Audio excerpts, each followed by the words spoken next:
Cet épisode n'existe pas.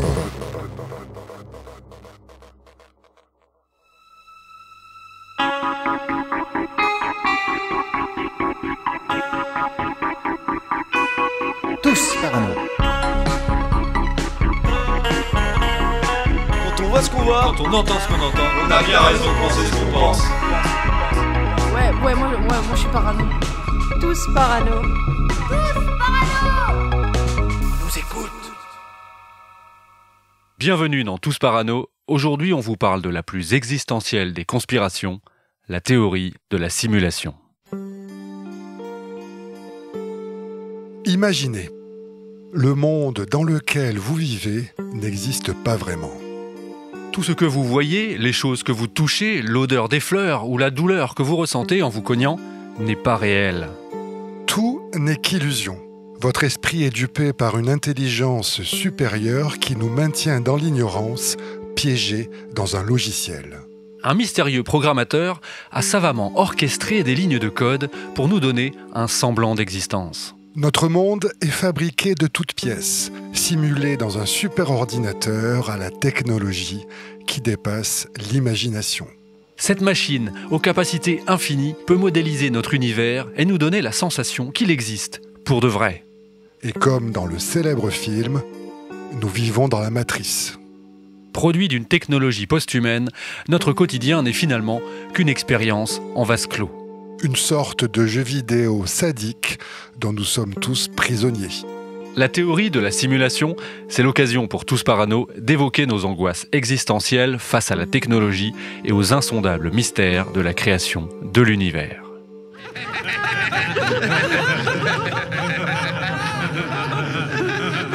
Bon sang, Rick, comment tu as pu être si stupide? Tu es à l'intérieur d'une simulation elle-même, à l'intérieur d'une autre gigantesque simulation.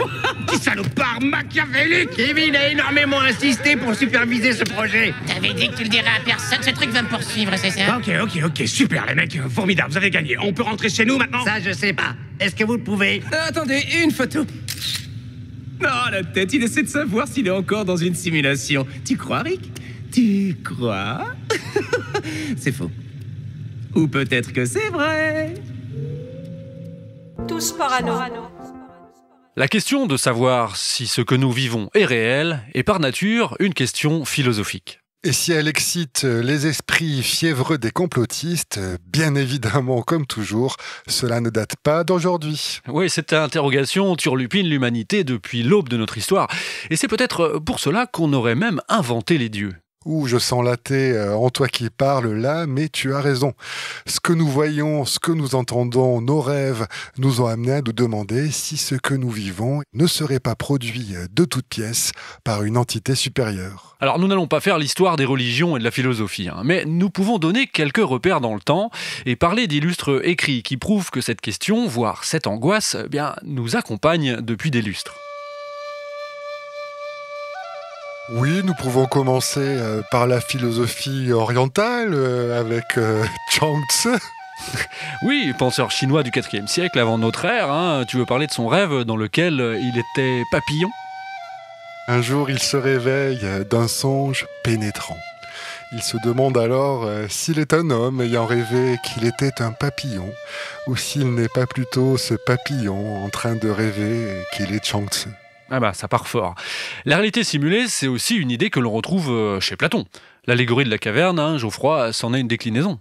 Oui, elle met en scène des hommes enchaînés et immobilisés dans une grotte souterraine qui tournent le dos à l'entrée et ne voient donc que les ombres projetées sur la paroi. Et ce monde, ou du moins cette représentation qu'ont les prisonniers de ce monde, est en termes imagés la difficulté des hommes à accéder à la connaissance de la réalité. Dans les textes philosophiques de la religion aztèque également, il est expliqué que notre monde est en fait une peinture réalisée par Théotle, la grande entité divine qui régit les forces de la nature. Oui, alors là, on est au XIVe siècle environ. Alors on va continuer de dérouler le ruban du temps et se rapprocher de chez nous avec Descartes, qui s'est fait un nom, lui, dans les mathématiques, mais aussi grâce à sa réflexion sur la réalité de l'existence. Et notamment avec son histoire de démon dans son livre « Les méditations métaphysiques ». Publié en 1641 pour être précis, eh bien c'est une référence souvent citée par les complotistes de la réalité simulée. Cette histoire, Descartes y élabore la notion de malin génie. Il se demande ainsi si un démon tout-puissant ne serait tout simplement pas continuellement en train de nous duper, nous faisant croire à la réalité du monde physique. Et alors pour Descartes, il y a quelque chose, entre guillemets, hors de l'esprit, qui pense et perçoit. Mais justement, le problème est que l'esprit se trompe grossièrement sur la nature de ce quelque chose. Je ne résiste pas à l'envie de lire un passage des Méditations. Ah bah oui, ça me fait plaisir, moi aussi, de t'écouter. Je supposerais donc qu'un certain mauvais génie, non moins rusé et trompeur que puissant, ait employé toute son industrie à me tromper. Je penserais que le ciel, l'air, la terre, les couleurs, les figures, les sons et toutes les choses extérieures ne sont rien que des illusions et des rêveries dont il s'est servi pour tendre des pièges à ma crédulité. Ah, toujours bon de relire des classiques, surtout quand c'est aussi bien lu. Merci.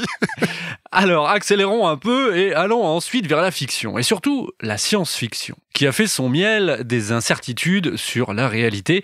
Alors, il y a tout un tas de récits repoussant les limites de l'imagination.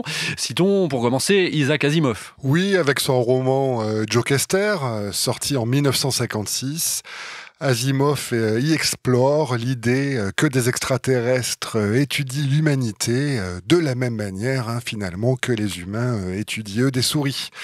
Et puis, dans le même esprit, il y a Simulacron, d'un autre Américain. Oui, Daniel Galouille. Le titre alternatif de ce roman de SF, c'est Un monde contrefait.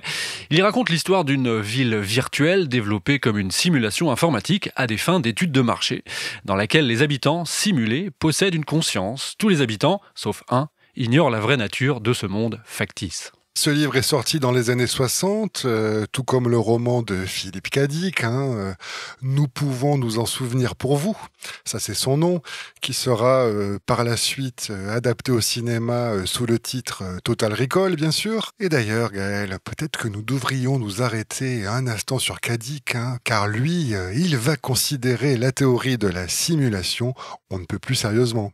Ouais, moi je suis parano. Tous parano. Présentons cet auteur parce que son parcours explique pas mal son côté parano et comment il en est venu à considérer que nous vivons dans une simulation. Philippe Cadic, c'est un Américain. Il est né en 1928 en Californie et dès son plus jeune âge, ça va pas très fort. Oui, effectivement, déjà à sa naissance, il a une sœur jumelle, mais elle ne vivra que 4 mois. Et sa disparition va naturellement le hanter toute sa jeunesse. Alors parlons peut-être aussi de ses parents, qui sont fonctionnaires au ministère de l'Agriculture des États-Unis. Oui, et de sa mère, qui est notamment employée dans le service censurant les textes officiels du porte-parole du gouvernement. On peut imaginer que cela participera justement à inspirer le futur auteur. Et surtout coup dur, avec ses parents qui divorcent quand il a 4 ans, et son père d'ailleurs qui rompt tout lien avec le jeune Philippe et sa mère. Tous deux d'ailleurs s'installent à ce moment-là à Berkeley, dans la baie de San Francisco, et Philippe Cadic se réfugie alors dans la musique et la lecture, notamment de pulp. Ouais, les pulp, ce sont des recueils de nouvelles bon marché qui cartonnent dans ces années-là. Il y a de la science-fiction, du fantastique, et ça, il adore. Mais il lit aussi des romans plus traditionnels, on va dire. Notamment Edgar Allan Poe et Lovecraft, pour rester dans des univers assez fantastiques tout de même. Bref, vous le comprenez, Philippe Cadic grandit dans un monde qu'il se crée un petit peu en dehors de la réalité avec tout ça. Et le jeune Philippe est pétri d'angoisse. Il souffre de vertige. À un moment, on le diagnostique même schizophrène. Enfin, vous le comprenez, ce n'est pas un enfant serein. Cependant, il parvient à mener sa scolarité. Oui, il va à l'université où il débute des études de philosophie, même s'il ne les mènera jamais à terme. Alors, il fait des petits boulots, et comme il est mélomane, il devient vendeur de disques, puis ensuite programmateur dans une station de radio, et surtout, il commence à écrire. Et ce sont des petites nouvelles de SF, dont certaines sont quand même publiées dans le Berkeley Gazette. Sa toute première nouvelle a pour titre The Devil, le démon. Je ne sais pas si c'est une référence à Descartes. En tout cas, c'est daté du 23 janvier 42. Et puis, il rencontre la première de ses 4 femmes. Will se marie en 1948, mais divorce 6 mois plus tard, et il se remarie en 1950 avec une jeune femme qui est militante de gauche radicale, et ça ne va pas tarder à lui attirer des ennuis. On va contextualiser, nous sommes en plein macartisme, et Philippe Cadic voit un jour le FBI débarquer chez lui pour l'inciter à collaborer en donnant des infos sur les réunions de sa compagne, ce qu'il refuse. En tout cas, il sait que sa maison, lui et sa femme sont surveillés, les plaques d'immatriculation de leurs visiteurs relevées. En tout cas, cette épouse le pousse à devenir écrivain, alors il s'y met sérieusement. Et en 1952, il publie un premier roman, suivi d'un autre en 1955. Mais Philippe Cadic ne gagne pas vraiment sa croûte avec ses premiers bouquins. Et puis, sa relation avec sa femme, eh bien, elle se dégrade peu à peu. Il broie du noir, et puis on dit qu'il ne supporte pas de vivre au crochet de sa femme. Il reste à la maison, en déambulant en robe de chambre, il tourne en rond, et il est en proie à de sombres pensées. Et ce qui ne l'aide pas, c'est qu'il prend des médicaments pour ne pas dormir, puisqu'il écrit principalement la nuit.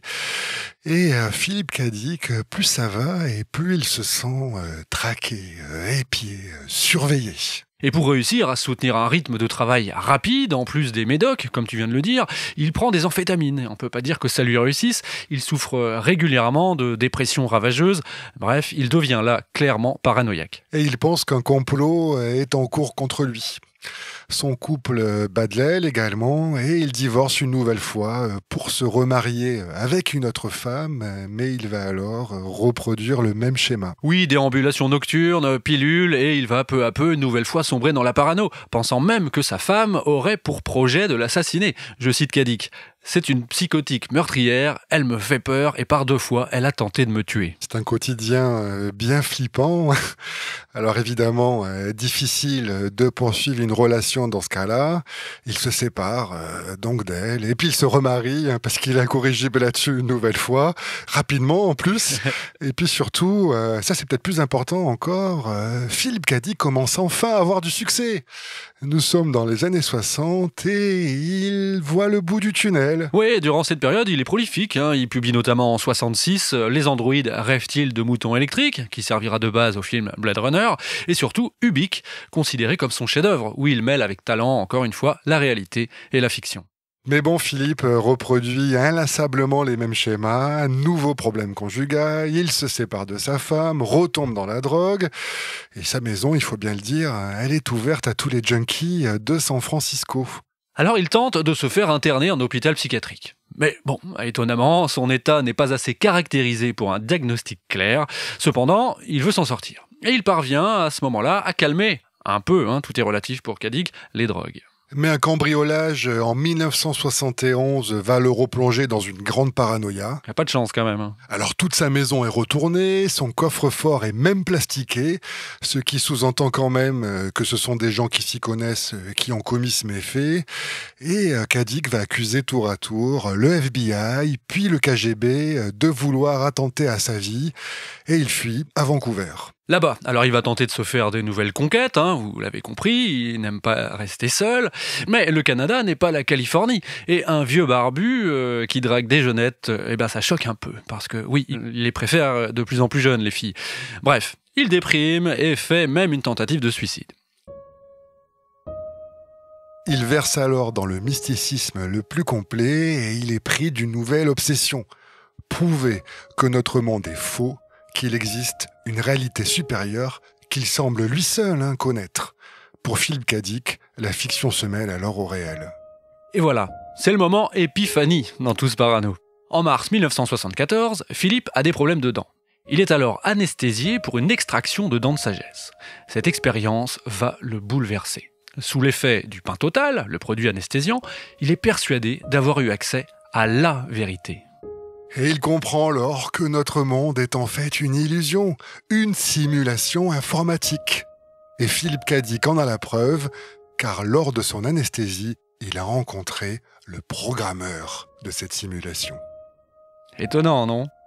Écoutons Philippe Cadic nous raconter cette rencontre. Pendant une courte période de temps, en mars 1974, au moment où j'ai été resynthétisé, j'étais conscient de mes perceptions, c'est-à-dire conscient d'une manière externe de sa présence. À ce moment-là, je n'avais aucune idée de ce que je voyais. Cela ne ressemblait à aucune des choses que j'avais entendu décrire. Il ressemblait à de l'énergie plasmique. Il avait des couleurs, il bougeait rapidement, il collectait et disparaissait. Mais ce qu'il était et qui il était, je ne suis pas sûr encore aujourd'hui, excepté qu'il avait simulé des objets normaux, de manière à les copier, et d'une manière si astucieuse qu'ils seront invisibles en eux. Ouais, bon, tout ça le chamboule en tout cas. Ouais, c'est un peu ésotérique hein, quand même, c'est du Philippe Cadic dans le texte. Hein. Ouais, tout à fait. Et d'ailleurs, il se met, suite à cette expérience, eh bien, à revoir l'histoire de l'humanité dans sa totalité, hein, à l'aune de cette révélation. Il considère, pour donner un exemple, hein, que Jésus a lui aussi été initié à ce secret et qu'il aurait voulu nous dire cette vérité, car le royaume de Dieu dont il parlait, eh bien, c'était en fait le royaume du programmeur. Et le romancier change de paradigme. Il estime alors que tous les livres qu'il a écrits ne doivent rien au hasard et à son imagination, mais sont en fait le fruit de visites ou de visions qu'il a eues de ces autres réalités auxquelles il a eu accès. Et cela peut se produire soit dans des rêves, soit à l'opposé dans des moments d'illumination comme sous son anesthésie.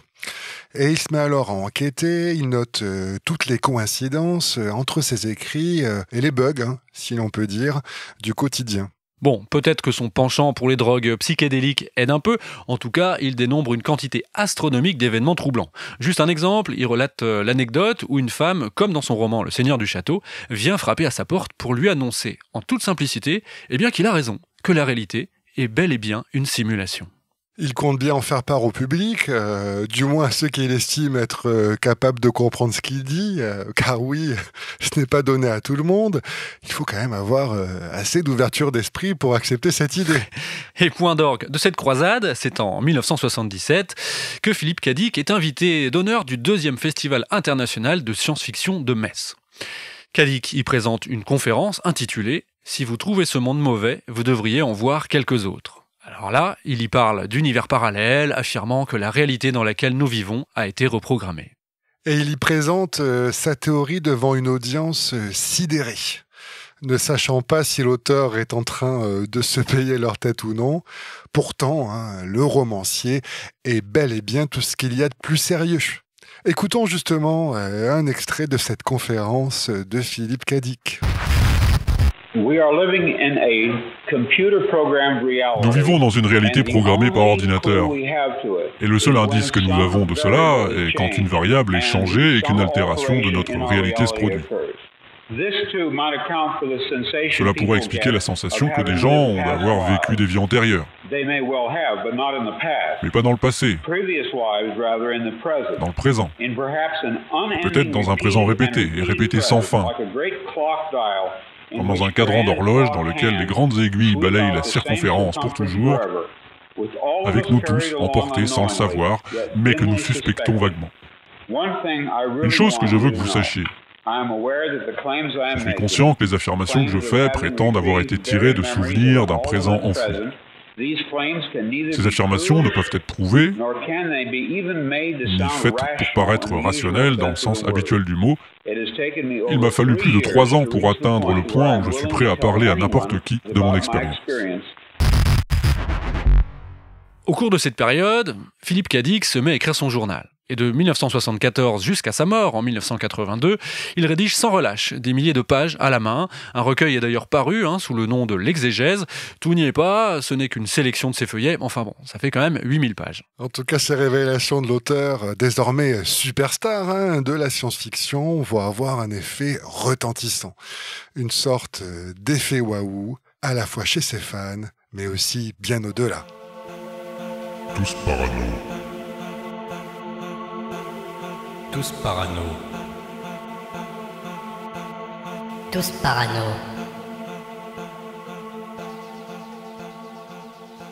Si avec Philippe Cadic, nous étions dans les effluves psychédéliques et sous l'emprise de produits psychoactifs, nous allons maintenant avoir affaire à des gens que l'on peut considérer plutôt comme sobres, hein, Geoffroy. Oui, mais tous ces gens, comme tu dis, ils ont quand même, très certainement, entendu parler de la théorie de Cadic, avec pour commencer un certain Hilary Putman. Un philosophe qui a à peu près le même âge d'ailleurs que le romancier et qui est aussi californien. Et Putman, lui, va faire sensation avec un livre intitulé Reason, Truth and History, Raison, Vérité et Histoire, livre sorti en 1981. Et surtout grâce à ce chapitre nommé Brain in a Vat, le cerveau dans une cuve, si l'on veut bien le traduire, dans lequel Putman va revisiter les travaux de Cadic, mais aussi de Descartes et de son malin génie qui, rappelez-vous, s'amusait à tromper ses sens. Alors Putman, il a de l'imagination aussi. Alors il propose de concevoir un savant fou qui décide au cours d'une nuit d'entrer dans votre chambre, de vous kidnapper après vous avoir endormi. De retour à son laboratoire, il retire votre cerveau et le place dans une cuve. Une cuve qui offre les conditions physiologiques et qui lui permet de vivre. Hein. Vous êtes dans une sorte de bain. Bref, vous ne rendez compte de rien. Et votre cerveau est alors connecté à un ordinateur très performant, capable d'envoyer des influx nerveux simulant parfaitement les informations transmises par votre corps. Vous êtes donc dans une sorte de réalité simulée. Et lorsque vous vous réveillez le lendemain matin, eh bien, tout vous semble parfaitement normal. Et ce savant fou s'amuse à vous faire croire des choses, à vous duper. Mais ça, c'est juste pour son simple plaisir. Il est un peu pervers, quoi, ce mec. Et ainsi, Putman interroge ses lecteurs. Comment être parfaitement sûr qu'en ce moment même, chers auditeurs, vous n'êtes pas un cerveau dans une cuve en train de lire son texte ou bien d'écouter Tous Parano. Et moi d'écouter Geoffroy en train de me dire des choses incroyables. Bon, nous ne sommes peut-être qu'une illusion d'un savant fou, c'est vrai. Allez, on écoute Hilary Putman. Petite précision, pour bien comprendre ce qui va suivre, le philosophe est interviewé dans une bibliothèque. Écoutons-le.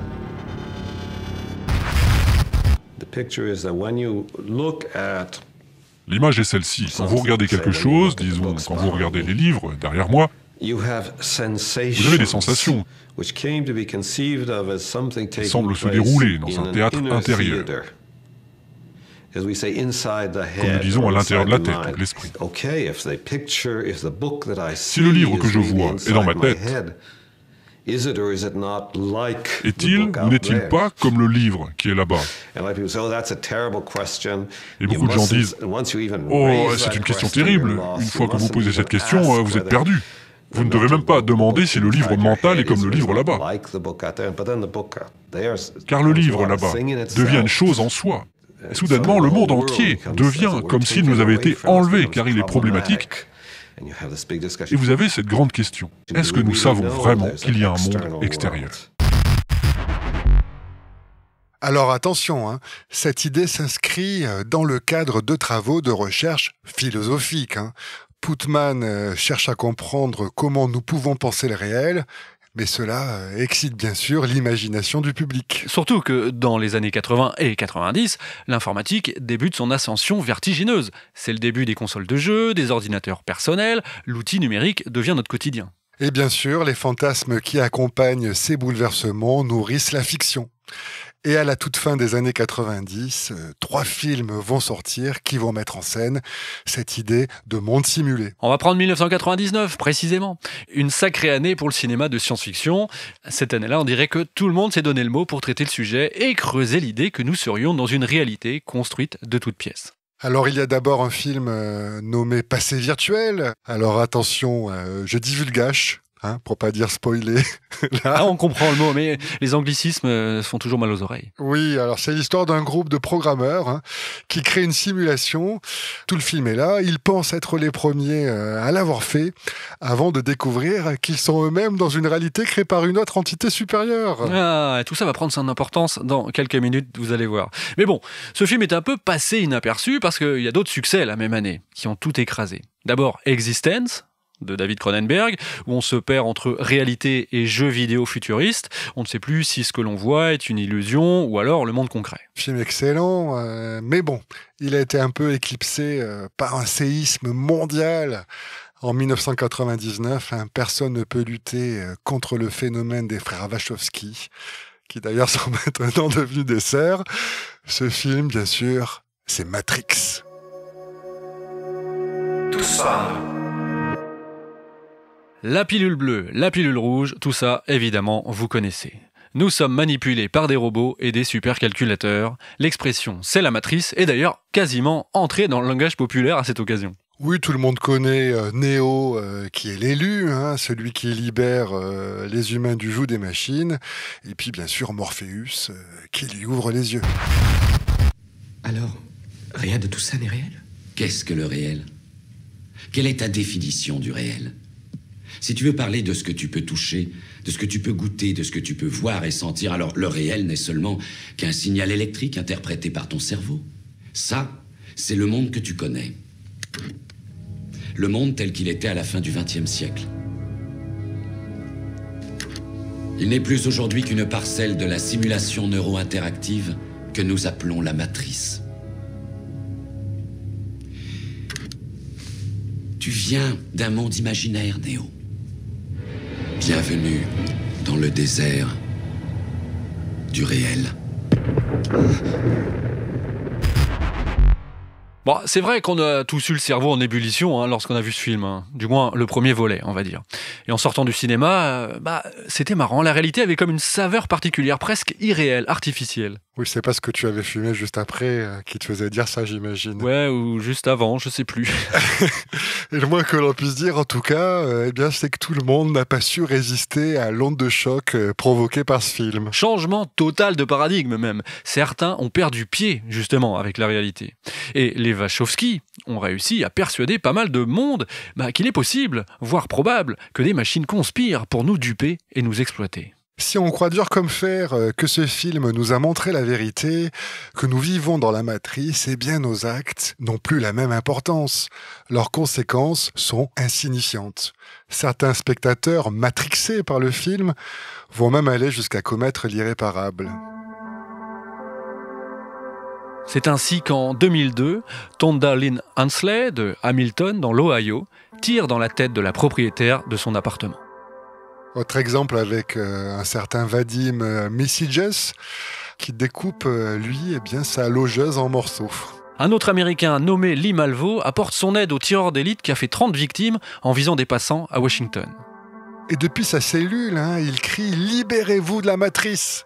Il conseille d'ailleurs aux agents du FBI de regarder le film s'ils voulaient comprendre son acte.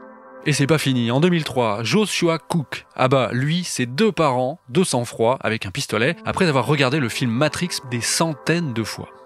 Alors lui, il en était à un stade où il ne sortait même plus de chez lui, regardait, comme tu l'as sous-entendu à l'instant, le film en boucle. Pour lui, c'était comme une messe qui ouvre les portes de la perception. Alors, qu'ont-ils en commun ces assassins ? Eh bien, ils ont tous les 4 invoqué ce qu'on appelle depuis la défense Matrix. Un type de plaidoirie qui est né donc à cette occasion. Et ils ne sont pas responsables, car ils pensent vivre dans la matrice. Et c'est tout à fait sérieux.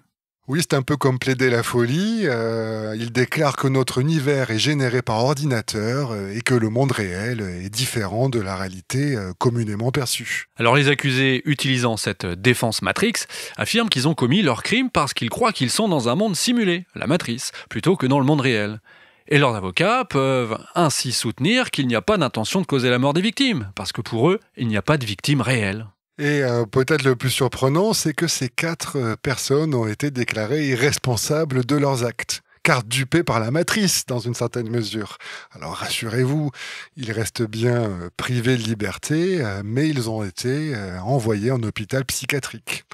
En tout cas, ce que l'on appelle la défense Matrix, c'est passé à la postérité. Tous parano, tous parano, tous parano. Nous venons de parler de droit, maintenant nous allons parler de religion, avec le matrixisme. Oui, en 2004, une nouvelle religion basée sur la trilogie. Matrixisme, la voie de l'élu, c'est son nom complet. Alors voici les 4 principes de base de la religion matrixiste. Le premier point, c'est la croyance en la prophétie de l'élu. Le deuxième point, c'est l'acceptation de l'utilisation de substances psychédéliques comme sacrement. Ça aide à recruter, je pense. Le troisième point, c'est la reconnaissance de la nature semi-subjective à plusieurs niveaux, bien sûr, de la réalité. Car comme dans le film, la vie est une simulation et les matrixistes croient que notre réalité ne peut être entièrement véridique. Et enfin, 4e point, c'est l'adhésion au principe que toute religion actuelle est valable jusqu'au retour de l'élu. Ah, là aussi, on recrute large. Oui, puis c'est assez ouvert. Ouais. Alors un délai approximatif est quand même donné pour cet accomplissement. La date exacte serait proche de 2199, mais il précise que comme il est dit dans le premier film, on ne peut pas dire exactement quelle année parce que honnêtement, nous ne savons pas. J'arrive pas à imiter Morpheus, c'est bête. En tout cas, un peu d'honnêteté intellectuelle de la part d'une religion, c'est toujours rafraîchissant. Exotique. Je reviens quand même sur la prise de produits psychotropes. C'est quelque chose qu'ils revendiquent à fond. Ils disent, je cite, « Le fait qu'à l'intérieur de la matrice, les psychédéliques se révèlent être des sacrements revêt une importance supplémentaire pour le matrixisme. » Tout comme d'autres l'ont fait avant lui, Neo prend cette pilule rouge afin de voir la vérité et d'être libéré de la matrice. Le film est toujours en référence, évidemment. Et le matrixisme, comme le film d'ailleurs, se réfère à Abdul Baha, le père du bahaïsme, une religion monothéiste abrahamique, comme le judaïsme, la chrétienté ou l'islam, mais qui, elle, prône l'unité spirituelle de l'humanité. Et ce qui intéresse les matrixistes, c'est cette phrase de Baha qui date d'il y a un siècle. Je cite « Avant sa première naissance physique, l'homme était dans le monde de la matrice. Il n'avait aucune connaissance de ce monde, ses yeux ne pouvaient pas voir, ses oreilles ne pouvaient pas entendre. Quand il est né du monde de la matrice, il a vu un autre monde. La vérité est que la majorité des gens sont captifs dans la matrice de la nature, submergés dans la mer de la matérialité. » Les matrixistes proclament qu'il est essentiel pour l'avènement de l'élu que le message du matrixisme parvienne au plus grand nombre possible de personnes. Ils estiment même que c'est leur mission la plus importante. Oui, c'est vrai, ils détaillent même sur leur site comment s'y prendre, et c'est assez simple, c'est de l'évangélisation 2.0 et tout azimut. Oui, ils préconisent d'envoyer par courriel l'adresse de leur site web aux particuliers, aux institutions, également de publier des fils de discussion ou des commentaires sur le matrixisme sur des forums internet. Ils invitent les croyants à larder les livres des bibliothèques ou de librairies de papier où il serait écrit le mot matrixisme et dessiné son signe. Oui, car ils ont leur symbole aussi.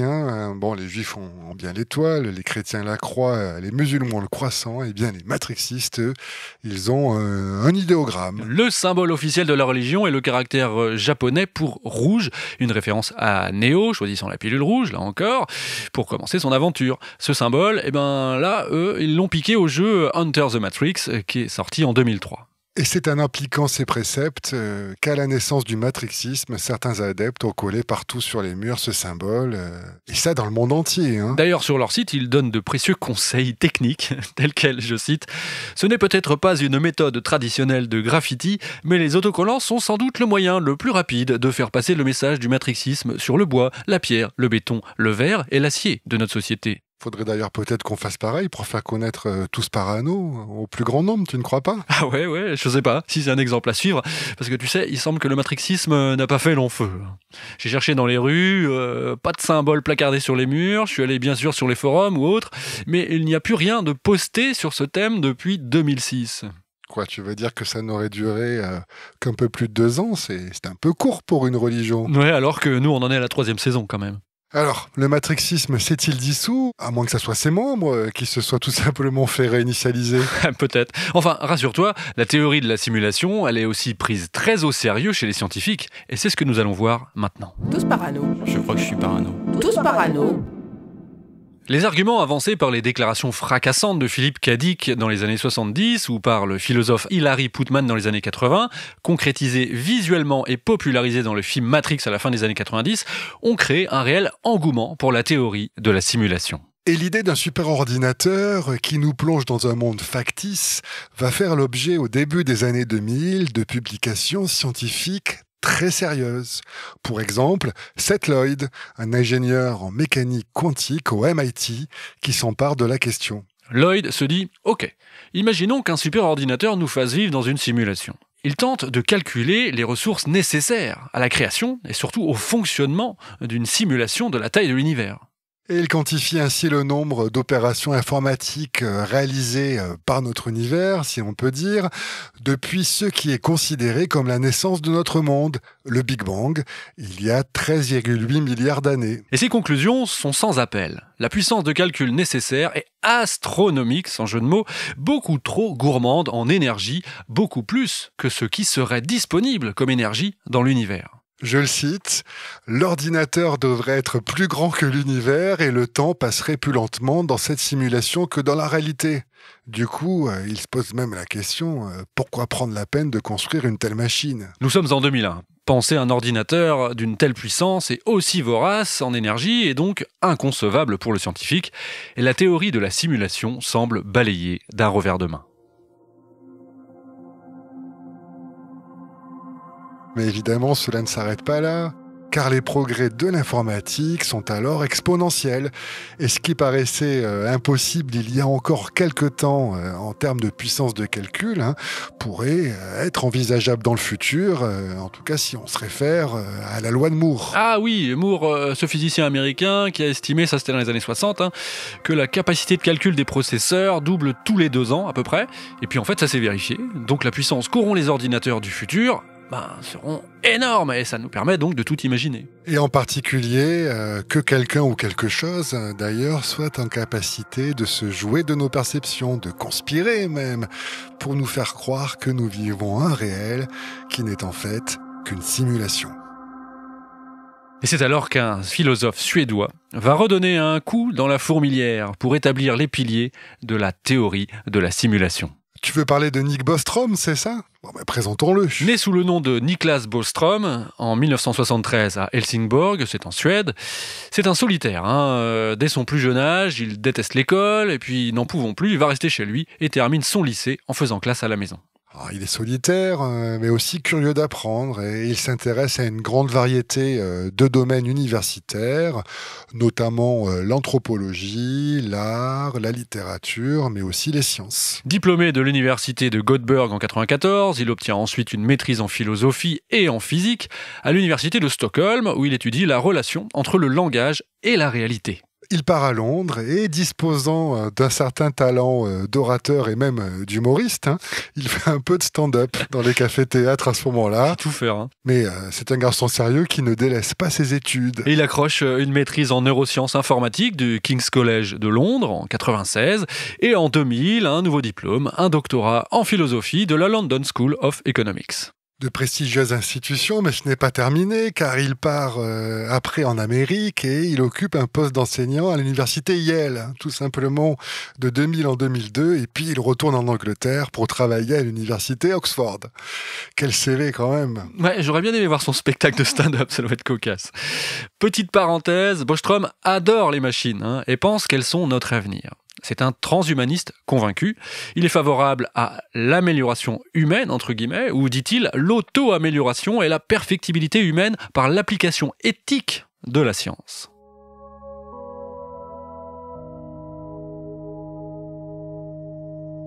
Et c'est en 2003 qu'il va faire trembler le monde avec un article qu'il publie dans la revue Philosophical Quarterly, papier intitulé « Are you living in a computer simulation ?» Vivez-vous dans une simulation informatique ? Et dans ce texte spéculatif, Bostrom imagine un scénario où l'univers entier aurait été créé par un ordinateur à la puissance de calcul quasi infinie. En scientifique et philosophe, il argumente sa théorie et pose comme base que les prédictions de puissance de calcul des ordinateurs soient vraies. Donc, que dans le futur, créer des univers virtuels sera possible. Avec un postulat, que nous soyons plongés dans une simulation ou pas, nous ne pouvons de toute façon pas nous en rendre compte. Ah ouais, le cerveau dans la cuve.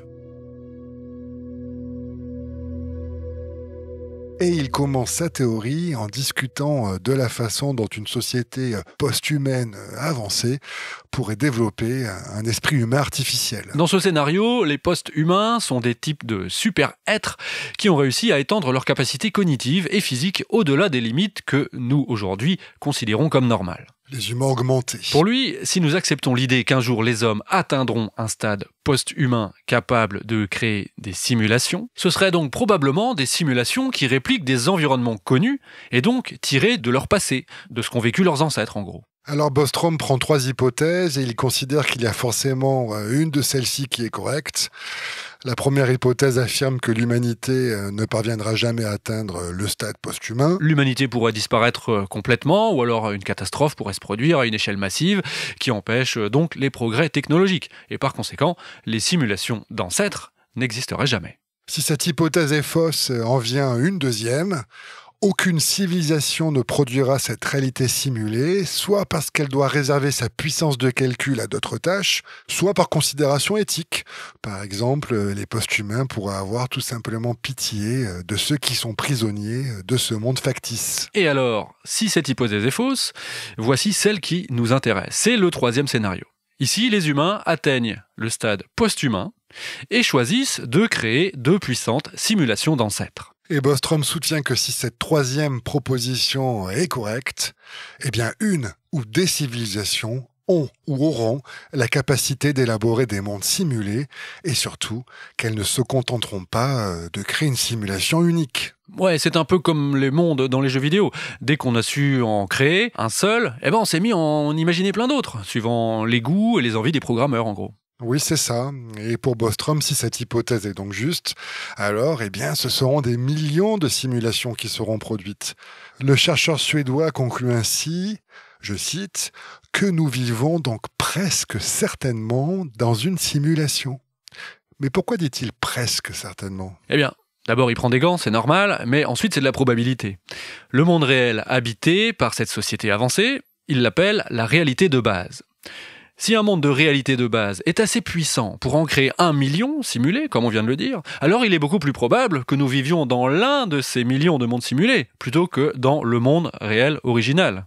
Oui, dit comme ça, c'est logique. Et il se pourrait donc que nous n'appartenons pas à la race originelle, on va l'appeler comme ça, mais plutôt que nous soyons des personnes simulées par les descendants avancés d'une race originelle. Alors ce serait donc notre descendance qui complote pour nous faire croire que nous vivons dans un vrai monde ?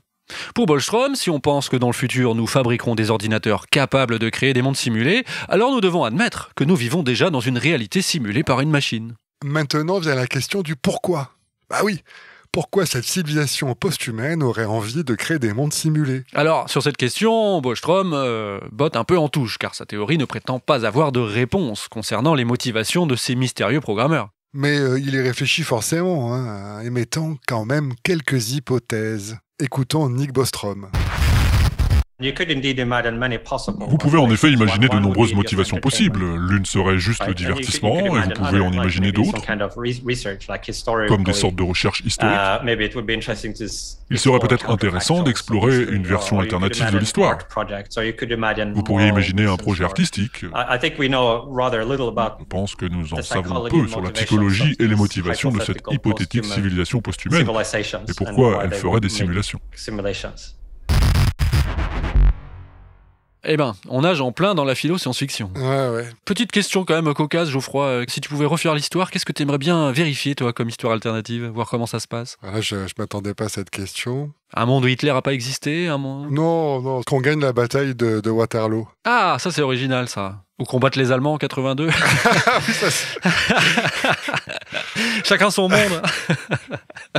Bon, alors maintenant que nous avons vu cette théorie saisissante, j'espère que vous comprenez mieux pourquoi cet article de Bostrom a fait sensation. Article d'ailleurs qui a été repris par les médias dans le monde entier. Et pourquoi celui-ci a provoqué des débats fiévreux dans la communauté scientifique. Oui, tous ils s'y sont mis, astrophysiciens, physiciens, mathématiciens, philosophes, informaticiens, tout le monde se passionne pour l'hypothèse de la simulation. Tous paradis.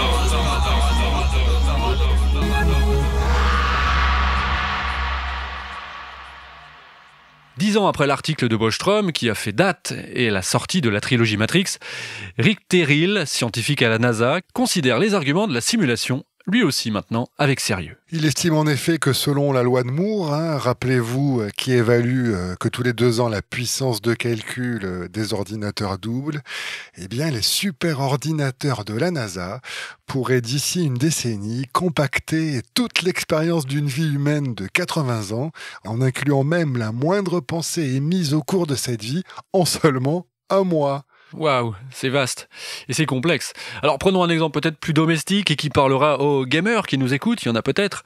Avec la puissance de calcul qu'auront toutes les PlayStation du monde, dans 30 ans, si elles suivent la loi de Moore, il y aura alors plus de personnes virtuelles qui vivent, entre guillemets, dans ces PlayStation que sur Terre. Rick Terrill dit, je cite, « Tôt ou tard, nous arriverons à un stade d'avancée technique dans lequel simuler quelques milliards de personnes et faire en sorte qu'elles croient qu'elles sont des êtres humains conscients et autonomes capables de contrôler leur destinée sera aussi facile que d'envoyer à un inconnu une photo de vos parties intimes par téléphone. » Fin de citation.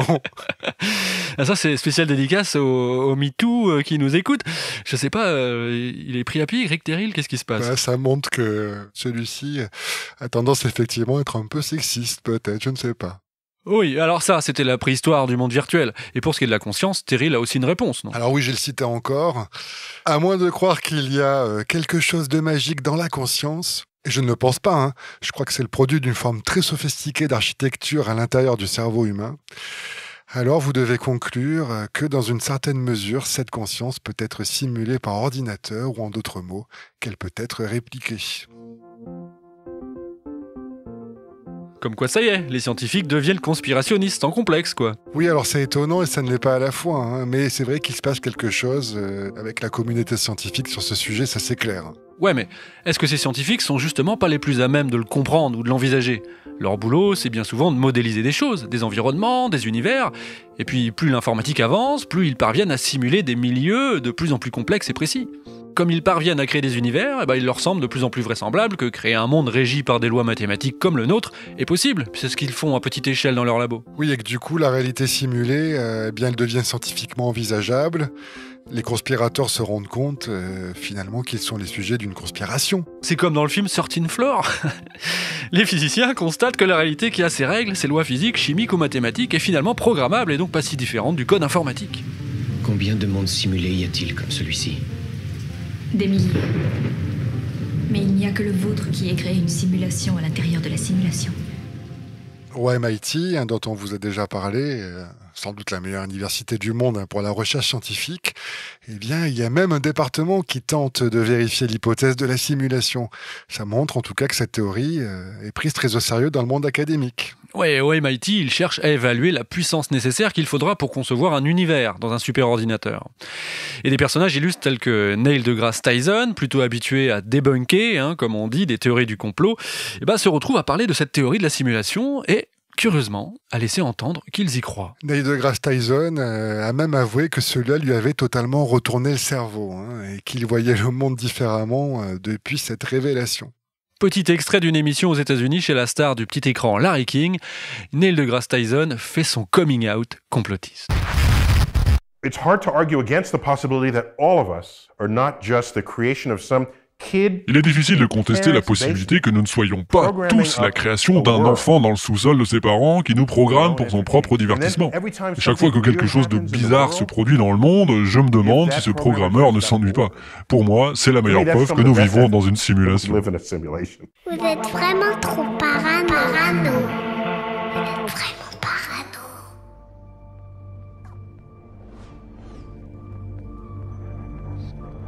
Waouh, c'est ouf ça! On se croirait dans un jeu vidéo. Justement, on y est, dans un jeu vidéo. Hallucinant, au sens propre. Un ciel rose, une ville du futur qui grouille. Des dinosaures à plumes qui croisent des vaisseaux spatiaux. C'est génial ce monde, tu trouves pas? Moi, j'espère que c'est pas dangereux surtout. Attends. Et on dirait que cette chose poilue là et à tentacules veut nous parler. Bonjour. Oui, alors... c'est par là à gauche, sur 100 unités, à peu près. Et puis à droite, c'est indiqué, vous le verrez.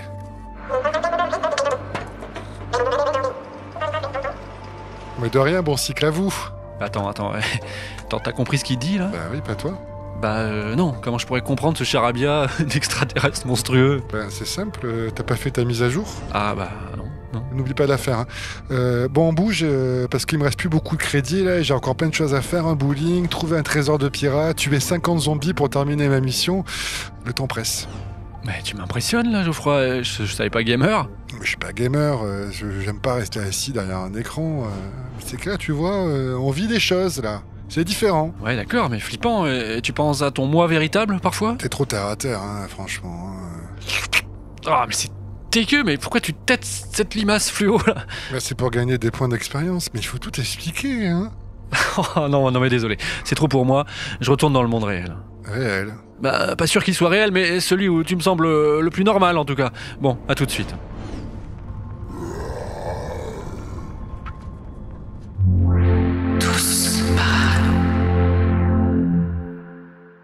Ah, nous revoilà dans le monde rationnel. Oui, enfin, je veux pas faire mon parano, mais ça reste à prouver, hein. En tout cas, moi j'ai trouvé ça cool, mais je pense qu'on devrait expliquer à nos auditeurs pourquoi on est allé faire un saut dans un jeu. Eh bien, parce que le jeu vidéo, c'est la référence ultime en termes de monde simulé. Eh oui, c'est l'analogie qui popularise l'idée de la réalité simulée et qui permet au plus grand nombre de l'imaginer.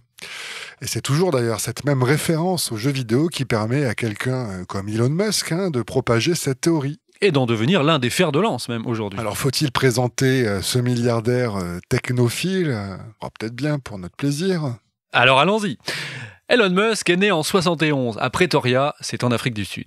Il est fils d'un riche ingénieur et promoteur immobilier issu d'une lignée d'Afrikaners qui a réussi dans l'extraction minière. Alors ça n'a rien à voir, c'est un mannequin canadien, et en tout cas ses parents divorcent quand il a 8 ans, mais il reste avec son père, à Pretoria donc, et le petit Elon montre des capacités intellectuelles pour le moins précoces.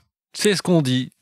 Et à ce qui paraît, il lit 2 livres par jour, dans tous les domaines, mais l'informatique le passionne. Et à 12 ans, il parvient déjà à vendre un jeu vidéo qu'il a conçu lui-même. Et après le bac, il part au Canada suivre des études de physique et d'économie.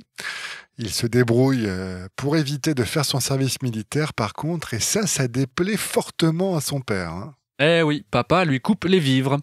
Mais bon, Elon part aux États-Unis pour suivre des études de physique en Pennsylvanie et pour vivre, il fait des petits boulots dans l'informatique, qui est toujours sa passion. Et là, nous sommes au début d'Internet et Elon sent qu'il se passe quelque chose d'important. Il plaque alors ses études et fonde sa première société. Avec son frère, lui aussi, part-il rejoindre.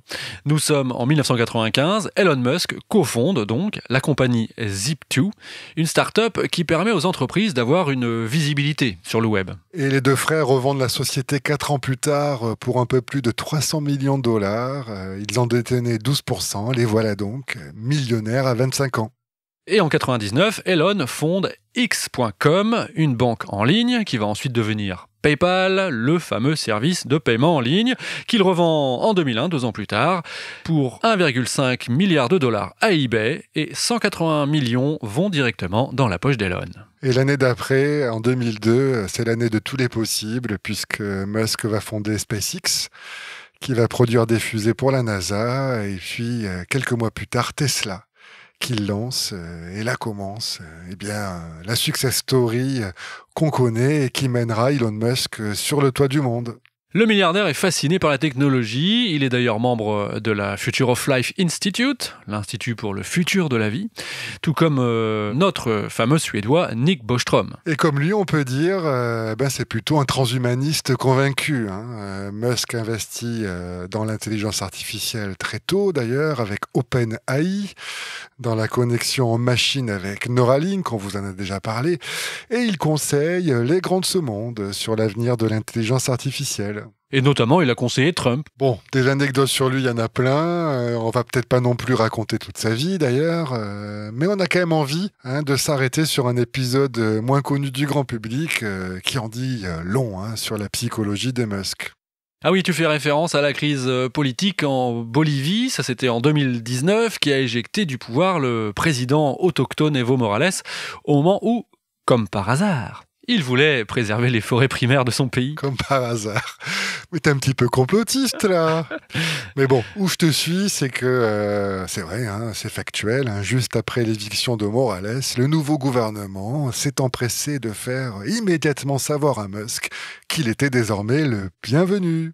Oui, alors ce qui est sous-entendu là, c'est l'accès aux ressources en lithium qui sont enfouies dans le sol de la Grande Réserve nationale, la première au monde d'ailleurs. Oui, le lithium, vous le savez sans doute, c'est l'ingrédient de base pour fabriquer des batteries, notamment des batteries de voitures Tesla. Bref, il n'en faut pas plus pour qu'une suspicion de coup d'État naisse sur Internet. Et vous connaissez Elon Musk, hein, quand on dit des choses sur Internet et qu'on l'incrimine, il répond. Et donc, accusé de coup d'État, il répond « Nous ferons un coup d'État contre qui nous voulons, faites avec ». De toute façon, j'ai envie de te dire, tout ça n'a pas beaucoup d'importance, puisque nous vivons dans une simulation. Ah oui, voilà, ça me rassure, parce que la forêt primaire, ça me faisait peur, mais du coup, ça n'existe pas. Bon, Elon Musk est un promoteur de la théorie de la simulation. Et c'est presque devenu un jeu de le faire parler de ce sujet. Oui, il est invité un peu partout dans le monde.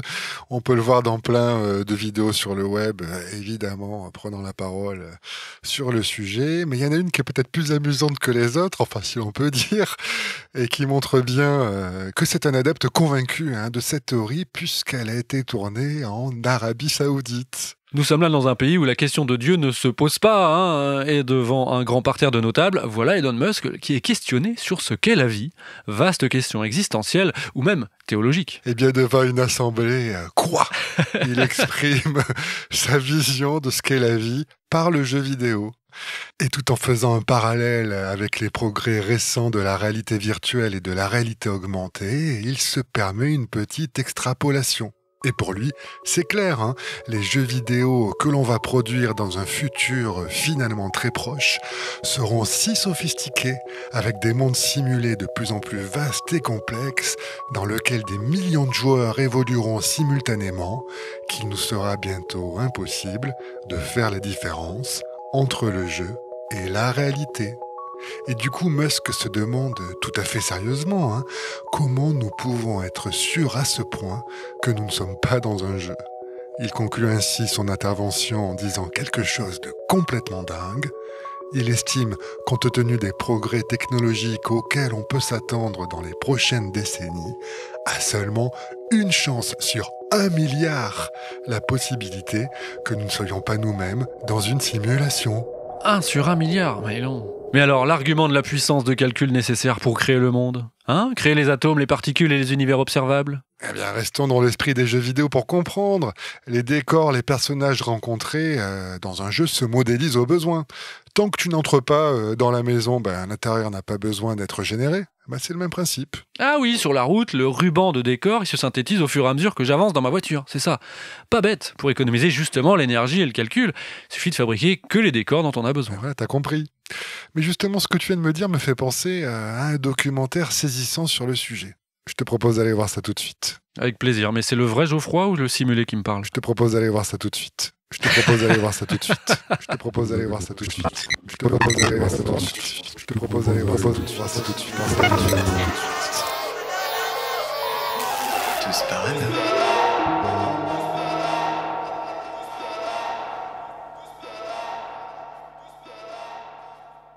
Un documentaire fascinant est en ce moment en train de populariser la théorie de la simulation. C'est Glitch in the Matrix, que l'on pourrait traduire par des anomalies dans la matrice.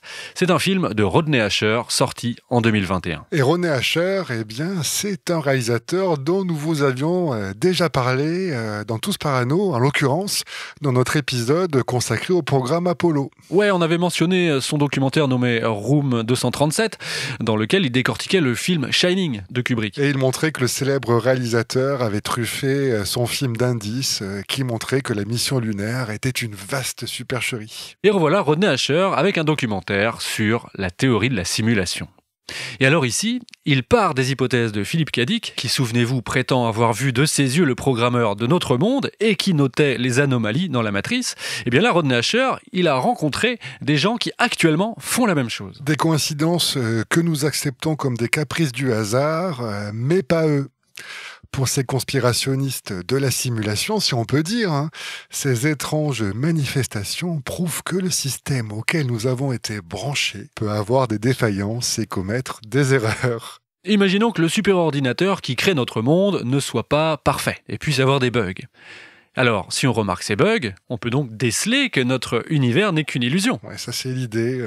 Et donc dans le film, effectivement, il donne la parole à un certain Alex. Et lui, il a vraiment une histoire hallucinante. Donc Alex a un terrible accident, il chute d'une falaise alors qu'il se trouve dans une voiture. Il n'en meurt pas sur le coup, ce qui est déjà en soi étonnant, mais là arrivent des narcotrafiquants. Qui tue ses copassagers, mais pas lui. Alors vraiment, cette histoire est dingue, quoi. Oui, et Alex pense que, selon toute probabilité, eh bien, il aurait dû mourir 2 fois dans cet événement. Et donc, pour lui, la seule explication, c'est qu'il y a eu un bug. Oui.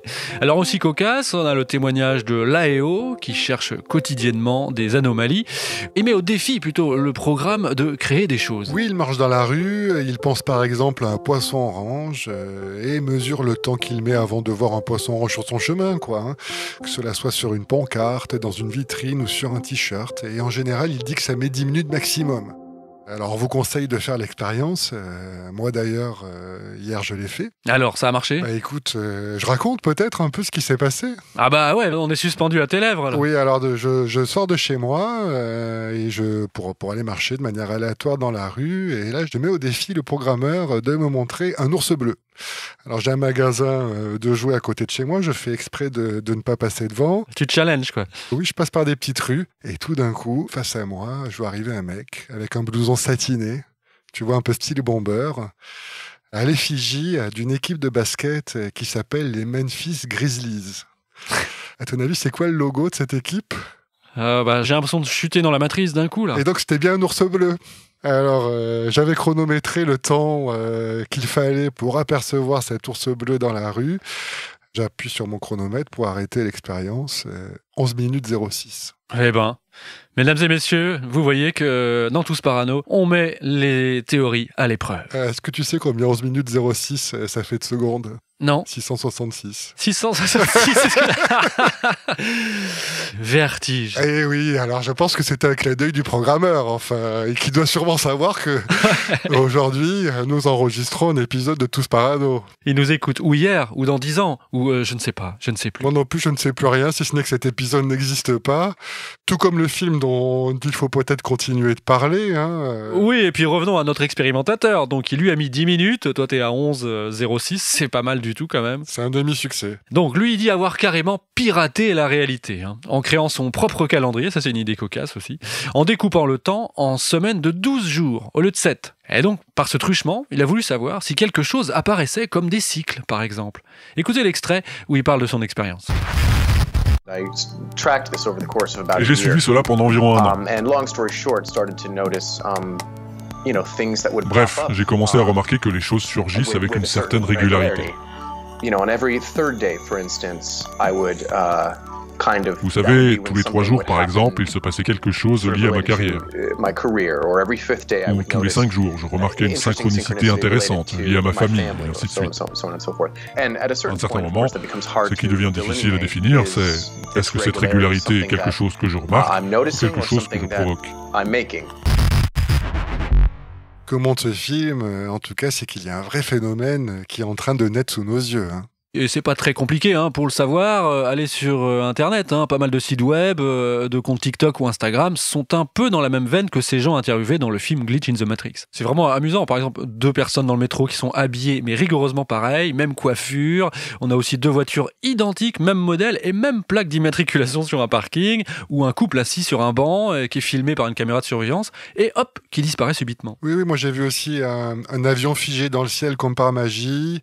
Un oiseau qui volait sans écarter ses ailes. J'ai vu des voitures qui bougent toutes seules, des personnes qui se fichent brutalement comme un arrêt sur image. Enfin bon, il y a des centaines de vidéos de ce genre sur le web. Et oui, les bugs dans la matrice, mais aussi il y a des témoignages. Les gens ils racontent des histoires sur des forums dédiés, notamment sur Reddit. Vous pouvez aller sur Glitch in the Matrix. Et j'ai relevé l'anecdote, par exemple, d'une femme qui enferme son chien dans la cuisine pour la nuit. Et hop, elle fait quelques pas et son chien se retrouve quelques secondes plus tard au pied de son escalier. Ou alors un homme qui voit un enfant courir vers lui et floup, disparaît. Autre histoire, une étudiante qui raconte qu'une de ses profs s'est comportée comme un personnage de jeu vidéo en train de bugger et qui est restée immobile pendant près de 10 minutes en répétant inlassablement 3 mots incompréhensibles. T'imagines bien que toute sa classe a été carrément flippée. Ouais, c'est peut-être la crise des opiacés sinon. Bon, une autre anecdote, parce que c'est toujours drôle, il y en a un au boulot, tout à coup, il a eu l'impression que le temps se ralentit, que ses collègues se mettent à parler tout bas avec une voix robotique avant que tout se fige quelques secondes. Bloup, Avant de repartir. Des bugs dans le système, des glitches dans la matrice, et voilà ce que ces gens prétendent avoir détecté. Bon, alors pour terminer cet épisode, mon cher Geoffroy, je te propose un petit podium, des preuves, pour savoir si nous vivons dans une réalité simulée. Ça te dit ? Évidemment, tu connais mon goût pour les classements en tout genre. Allons-y.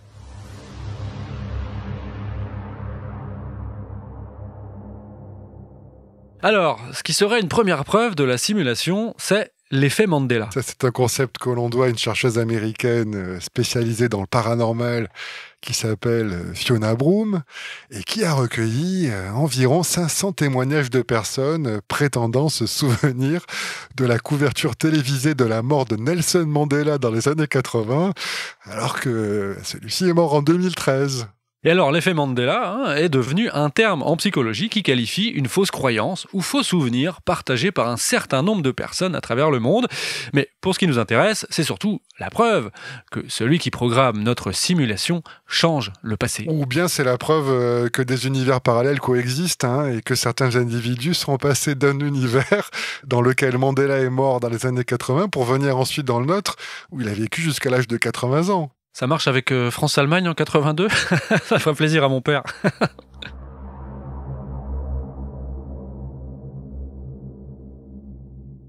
Deuxième preuve avancée par les complotistes de la simulation, l'expérience de l'ADN contenant un virus informatique. Oui, alors ça c'est un petit peu plus étonnant peut-être.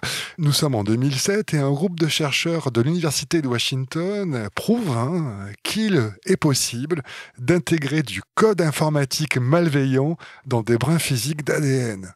Alors leur objectif à eux, c'était de montrer que les ordinateurs travaillant dans le séquençage des gènes étaient vulnérables aux attaques. Mais pour certains, ils ont plutôt révélé, ces scientifiques, et par inadvertance, que ce que nous percevons comme une réalité biologique, était en fait du code informatique, et ce, depuis le début.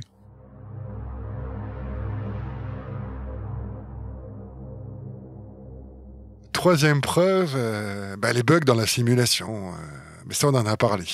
Oui, mais il y a encore un test cocasse, ça te dit ? Tant que c'est pas dangereux, oui. On va pas risquer de se faire réinitialiser, je vois pas de risque immédiat. Ce test, c'est le Yanni ou Laurel. Tu vas écouter et tu vas me dire lequel tu entends. Laurel. Laurel. Laurel. Laurel. Laurel. Laurel. Laurel. Alors moi, à 100%, j'entends Laurel. Ah ouais, moi c'est Yanni. C'est grave qu'on n'entende pas la même chose ? Non, rassure-toi, c'est du 50-50 aussi dans la population. Donc on est assez représentatif. Non, c'est simplement une preuve avancée par certains pour dire que dans ce son, il y a un glitch. Ah bah oui, d'accord, c'est l'équivalent sonore de la photo qui représentait une robe bleue ou dorée, je crois, suivant les sensibilités. Ça, c'était il y a quelques années, vers 2015. Il me semble que tout le monde en avait parlé sur Internet. Oui, pas que, dans les JT aussi, on s'amusait avec la photo de cette robe. Mais voilà, ce sera encore la preuve que ce que nous percevons comme une réalité est encore une simulation. De quoi nous rendre tous parano.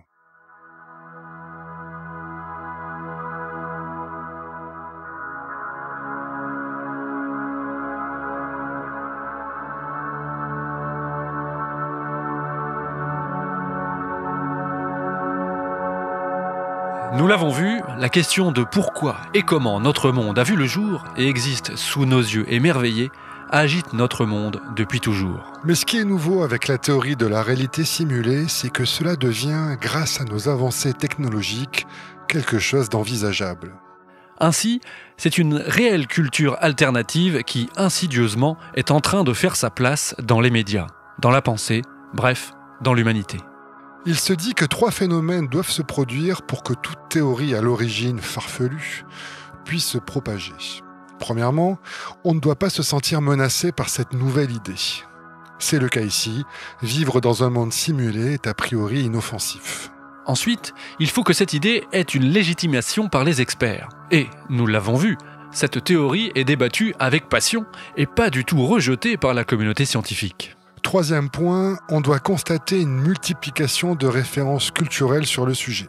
Dans le cas de l'hypothèse de la simulation, entre les livres de science-fiction mentionnés dans cet épisode, la trilogie Matrix, jusqu'au dernier album de Muse qui a pour titre Simulation Theory, on a ce qu'il faut. La théorie de la simulation va donc s'installer. Elle est séduisante car elle offre une réponse à la question de la naissance de notre univers. On a juste appuyé sur le bouton « on ». Le problème survient quand des personnes pensent du coup que tuer n'est pas très grave, ou que les défis auxquels est confrontée l'humanité pour assurer sa propre survie n'ont aucune importance. Pourtant, que l'on soit les produits d'un superordinateur ou de la soif de divertissement de nos descendants transhumanistes, que l'on vive dans un jeu ou dans la réalité, il reste plus que jamais possible de perdre. Et malheureusement jusqu'à présent, il semble que personne n'ait trouvé le moyen de recommencer la partie si ça se passait mal à l'avenir. Encore une fois, de quoi nous rendre tous parano. Ça c'est manipulation et manipulation. De toute façon, on saura jamais. Si vous aimez les conspirations en tout genre et explorer les dédales de nos psychoses collectives, si vous êtes fasciné par l'étrangeté de l'histoire ou simplement curieux de savoir, eh bien, oui, vous êtes là où il faut, c'est Tous Parano. Comme tous les paranos, on sait qu'on est suivi et écouté, mais peut-être pas assez. Alors abonnez-vous au podcast, likez, partagez, bref, conspirez pour faire de Tous Parano le vadémécum de la complosphère à emporter partout. Oui, enfin peut-être pas partout, faut quand même faire attention, on n'est jamais assez parano. Mais oui, t'as raison, on nous écoute. Mais attends, justement, qu'est-ce qu'on écoute ? Eh bien, on écoute un certain Nathan Dufou Rogalsby. Alors lui, c'est un New-Yorkais qui a la particularité d'être détenteur de doctorat en philosophie et en sciences physiques. Ouais, encore un cerveau. Ouais, mais surtout à ses heures perdues, c'est un MC. Il officie sous le nom de FKA Sir Knight et le morceau s'appelle fort justement Living in a Simulation. Alors lui, je suis sûr qu'il a écouté notre épisode parce qu'il met tout dans sa chanson. Ça s'explique parce que dans ce titre, eh bien, notre rappeur intello explicite la thèse de Nick Bostrom, tu sais, le philosophe suédois d'Oxford dont on a parlé dans cet épisode. Chouette, du rap didactique.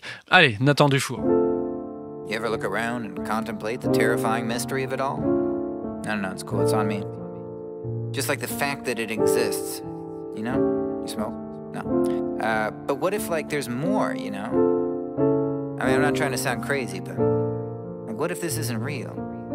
What if this is a simulation? You ever ask yourself if this is actually it? As you grab another snack, pack another hit, this accidental mashup of your atoms and shit that manifest and vanish at the flash of a click. Don't you feel that it's a bit, have a seat, how to say it, as if it isn't real? This whole situation is less like life and more like information. Do you feel like you're in a simulation? Existence is gnar, but what if what you are is just a bar of written code, a code at a bar? A well-regarded author out at Oxford has argued that all this is software, but don't take it hard. Cause given what our artifice can already do, and its exponential progress, it is probable superhuman humans went and frickin' simulated you, dude. For one of the following is logically true. Either A, a civilization with enough sophistication that could make our simulation never makes it cause it caves in. Or B, those civilizations that could make us maybe, they don't make sims cause they find it inhumane to deceive. But seeing as we tend to flex and say F it, let's just make the next invention, then we'll question the ethics. It may be that C is the credible premise. We're simulations that someone else edits. Am I in a simulation? Is it really all fair? And if it is a simulation, is it really okay? Will it change the situation? Is an everyday a data man we made of information? You getting what I'm saying? Shit, bro, is it so? All of my feelings and all of my soul, all the phenomena's ripple and flow. Nothing but copies of written in code. Yo, at least they let us live, although they misled us. We're all just Tamagotchis on a demigod's necklace. We got internet and Netflix. We're objects on a screen, watching screens, and we contemplate what all of it means. And it seems that what we are when watching vids on our cell are forms of entertainment entertaining themselves. Oh well, what if we're not meant to know? And acknowledging the play may just stop the whole show. Oh, and if nothing is real, the apple of knowledge may not have appeal. Rene Descartes, Keanu Reeves, the dude at the rave on the DMT. Plato's cave, make no scenes, it may be fake, we may be seen. But wait, if that's what I am and I'm simulated by others, well what if my makers were made up by others and so on by others that simulate them? Well then my little simulated friend, that's an infinite regress unless there's something at the end, at the center and beginning and ever blessed it's ever been. A presence at the essence, amen. But if all that is isn't, or is, but is all just autonomous figments of fixed algorithms and infinite ribbons of code, well then so, what's the difference? For if it's illusion, pixel and frame, it may still be goodwill that will win us the game. And if knowing it's not real's what glitches and ends it, we'll end it all literally interconnected. Okay. So if it is a simulation, then we can still live in relation. Cash is in a data set or atoms in arrangement. Even if it's made up, it may still be what you make it. Ouais, allô Geoffroy, c'est Alex. Ouais, salut Alex. C'était pour savoir si t'as bien reçu l'épisode, le dernier de Tous Parano. Ça c'est mixé. Ah bah non, j'ai rien. Comment ça, t'as rien? Bah si, je l'ai fait. Sur la simulation, c'est pas ça? Mais non, c'est pas ça, hein. Comment ça, c'est pas ça? L'épisode, c'est sur les Rothschild. Je comprends pas du tout ce que tu me racontes, là. Tu vas quand même pas me dire que je suis en train de bugger. Tous Parano.